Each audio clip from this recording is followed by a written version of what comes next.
इस बार कोरोना काल में एक सेक्टर जो सबसे ज्यादा चर्चा में रहा वो था कृषि सेक्टर, क्योंकि मंदी के इस दौर में भी इस सेक्टर ने सबसे ज्यादा ग्रोथ दर्ज की है। और यही नहीं, यही वो दौर था जो गवाह बना कृषि कानून की वापसी के लिए किसानों के एक लंबे संघर्ष का। तो इस बार का बजट कितना मायने रखता है कृषि सेक्टर के लिए, ये हम आपको इस खास पेशकश में दिखाएंगे। साथ ही बात होगी कि कैसे इस बार सरकार किसानों की आय दोगुनी करने, साथ ही अंतर्राष्ट्रीय नियमों पर खरा उतरने और एमएसपी यानी कि मिनिमम सपोर्ट प्राइस किसानों के लिए सुनिश्चित करने की दिशा में क्या कदम उठा सकता है।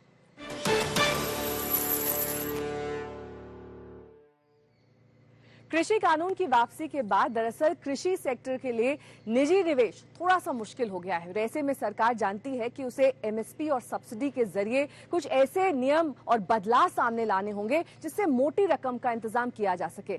साथ ही अगले साल डब्ल्यूटीओ के नए नियम लागू हो जाएंगे और ऐसे में सरकार को कई बड़े बदलाव करने पड़ेंगे।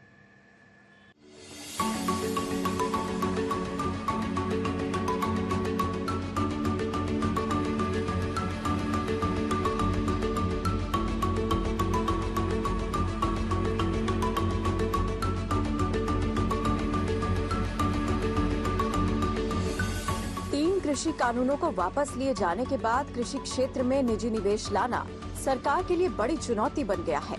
ऐसे में कृषि सुधारों की रफ्तार धीमी हो जाएगी और सरकारी खजाने पर ज्यादा बोझ पड़ेगा।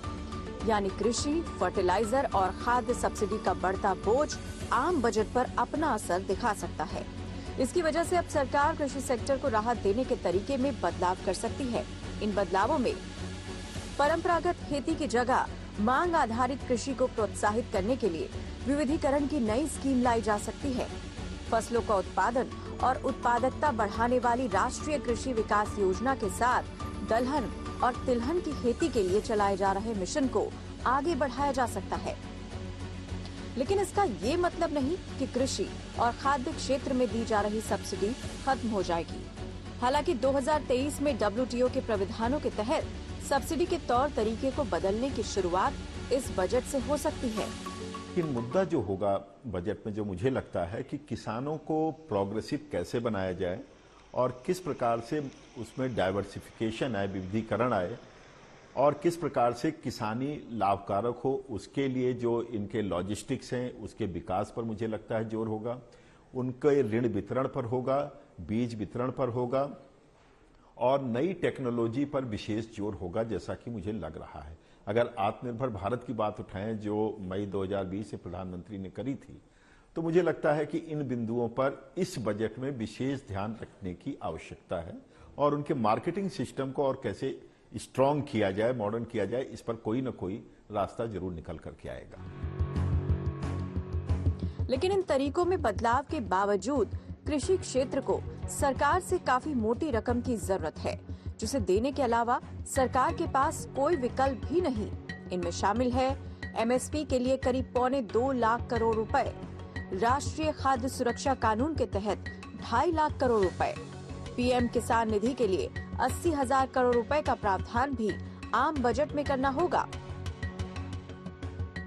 इसके साथ ही खेती के आधुनिक तौर तरीकों को भी अब अपनाना जरूरी हो गया है, जैसे बायोटेक्नोलॉजी के सहारे सीड टेक्नोलॉजी से बिना कीटनाशक और न्यूनतम फर्टिलाइजर से अधिकतम पैदावार देने वाली तकनीक को अपनाना होगा।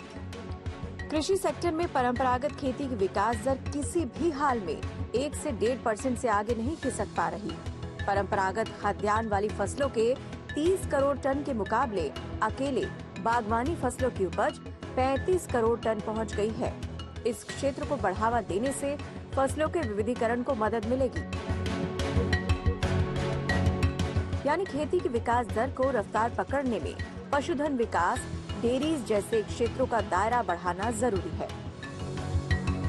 जाहिर है, परंपरागत खेती के साथ जब दूसरे जरिए जुड़ेंगे तो किसानों की आमदनी भी बढ़ेगी। आज तक ब्यूरो।